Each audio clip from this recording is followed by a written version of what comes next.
వ్యవసాయంలో ఆధునిక యంత్రాలు, ఉపాధి కోల్పోతున్న వ్యవసాయ కూలీలు, పట్టణాల్లో అడ్డా కూలీలుగా మారుతున్న వైనం. ప్రపంచీకరణ కాలంలో వ్యవసాయంలో ఆధునిక యంత్రాలతోటి పనులు కొనసాగుతూ ఉన్నాయి. రైతులకు వ్యవసాయం సులువుగా మారింది. అందుకే ఎక్కువ మంది రైతులు వ్యవసాయంపై మక్కువ చూపిస్తున్నారు. ఆధునిక యంత్రాలు, ఎరువులు, పురుగు మందులతోటి లాభాలు ఆర్జిస్తున్నారు.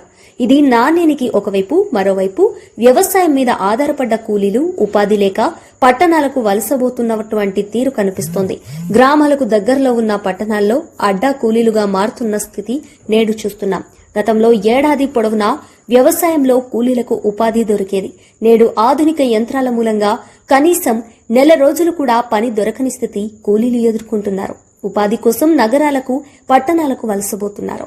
అందుకే గత కాంగ్రెస్ ప్రభుత్వం వ్యవసాయ కూలీలకు ఉపాధి హామీ చట్టాన్ని తీసుకొచ్చింది. 100 రోజులు కూలీలకు పని కల్పించాలని నిర్ణయం తీసుకుంది.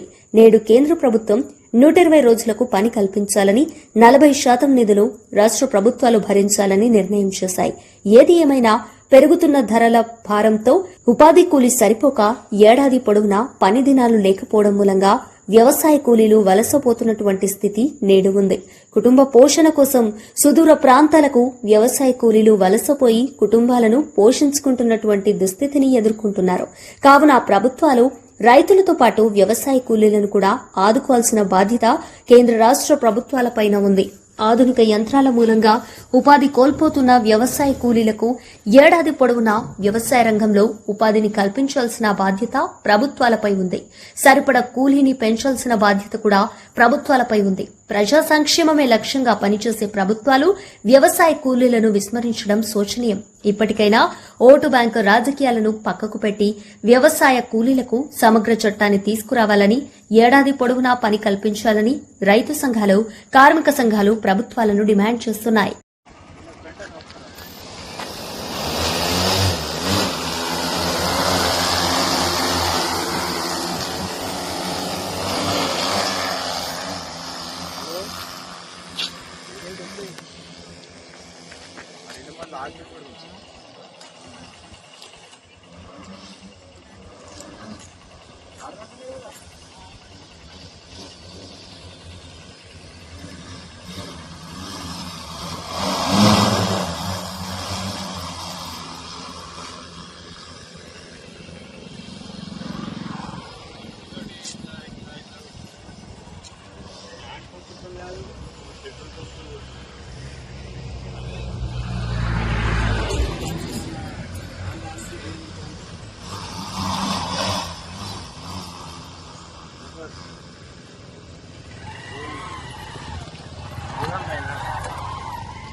నేను తీయలేదన్నా, మొన్న నేను తీయలేదు.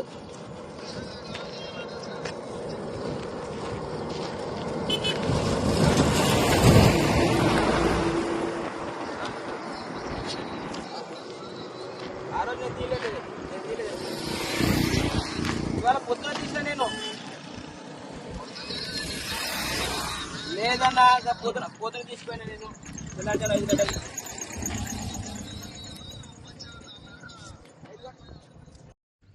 సర్దార్. నీ పేరు? సర్దార్. ఇప్పుడు డ్రోన్ తోని మందు కొట్టిస్తున్నావు కదా? 2 గంటల్లో అయిపోతుంది. 2 గంటల్లో అయిపోతుంది. లేకపోతే 10 మంది లేబర్ తలిగేటోళ్ళు దీనికి. సాయంత్రం దాకా పట్టేది. 2 గంటల్లో పని అయిపోతుంది. 2 గంటల్లో పని అయిపోతుంది. తక్కువ బడ్జెట్. దాదాపు 10 మంది చేసే పని 2 గంటల్లో అయిపోతుంది. 2 గంటలు అయిపోతుంది. అంటే నీకు పబ్లిక్ తో చెప్పిస్తే కూలీలతోని ఎక్కువ ఖర్చు అవుతుంది. ఖర్చు తక్కువ అవుతుంది. అంతేనా? కానీ పని తొందరగా అయిపోయింది. నీ పేరు ఇంకోసారి? సర్దార్.